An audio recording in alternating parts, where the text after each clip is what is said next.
Jamie, got a quick question about... Good morning. Good morning. You're my first. No, they don't make those noises. They actually make this kind of weird little clucking sound. Yes. Well, I got a question about the SAG. A big thing for an actor is to get their SAG card, Screen Actors Guild Huge. card. Now, what job got you that card? I was actually signed to a contract at Universal, and the first job that I ever did was 2 lines on a Quincy episode. And I got my SAG, well actually I was what they call Taft Hartlead. I'd like to know who Taft and Hartley were. It's like Hall and Oates, but I know who they are. Taft and Hartley are the, it's the clause that you can work once without a SAG card, okay. And you get a waiver. So I was waivered for the first job, and then for the second job I think it was 2 lines on emergency, where I had to say anaphylactic shock. I had to have a SAG card. So I remember going, and I had my first checking account, and I remember writing the check for $500 to Screen Actors Guild for my dues. And it was the biggest check I'd ever written in my life. I mean, I couldn't believe how much money that was. And I remember it very well. And one last question before we talk about the movie is... Which movie? You mean this one? The lemur movie, Fierce Creatures. Very sweet. Well, University of Pacific in Stockton, California. What did you study there, and how long exactly were you at UOP? I studied beer drinking, 101.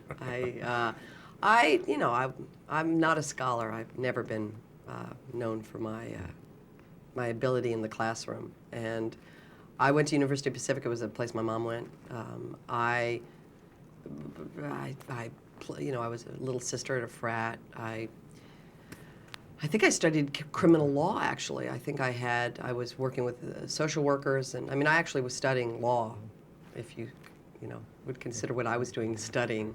And I think there was an interest in drama, but I find that for me, all of the drama departments at colleges and high schools were very closed to me.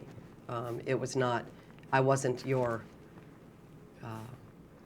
chosen actor in high school. I was just a little more out of control. So I didn't fit really into the mold very well.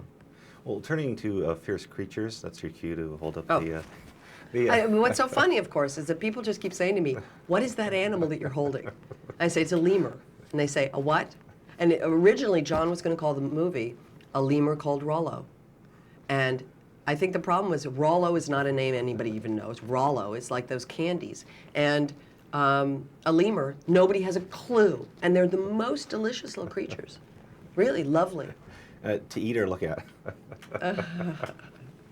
Very nice, very nice. Well, I got a question about John Cleese. I mean, when you were growing up and watching Monty Python, did you ever dream that one day you would be doing a love scene with that sexy guy? Oh, he's sexy, isn't he? I liked their brand of comedy. I mean, it's not, doesn't surprise me that I married a comic actor who, does obviously not the same thing that those guys did, but certainly embraces the same mentality as the Python. It's much of a fringe comedy. It's very much what I laugh at. And so they appeal to me in a big way in that regard. Okay. Now, a question about, we were talking about reshoots before the interview. These days, there's so much entertainment press that if a company goes back to reshoot additional footage, it's like, the movie's in trouble. I didn't see where the reshoots came in. It all seemed pretty seamless to me. It's pretty seamless. Reshoots are, what happens is, if the movie's a success, nobody cares. Yeah. If the movie's not a success, that's all people want to talk about is the fact that you had to go back and retool it. I don't think there's been a movie I've ever been on where we haven't retooled something.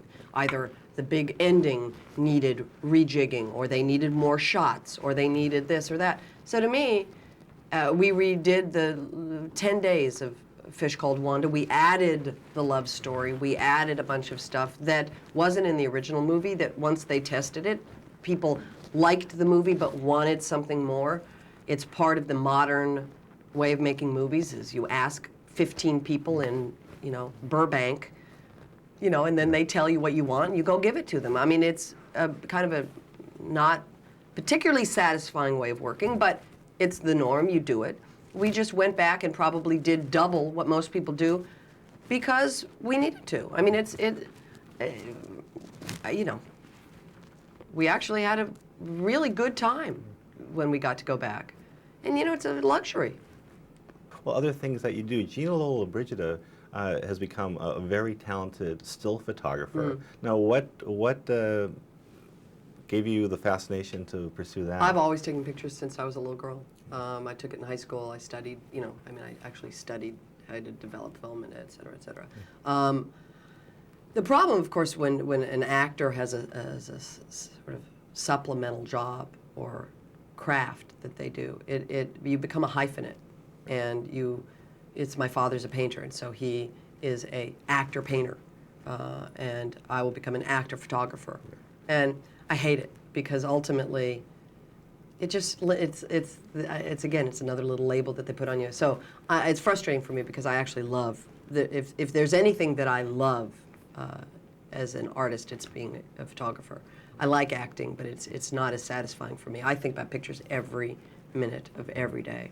I luckily was on an airplane flying in here for this junket with one of my best friends is a photojournalist. Her sort of not rival, but her colleague at a rival magazine was on the plane. Another photographer was on the plane. All of a sudden, all we did is yap about photography the entire airplane flight. Just, it's something I think about all the time.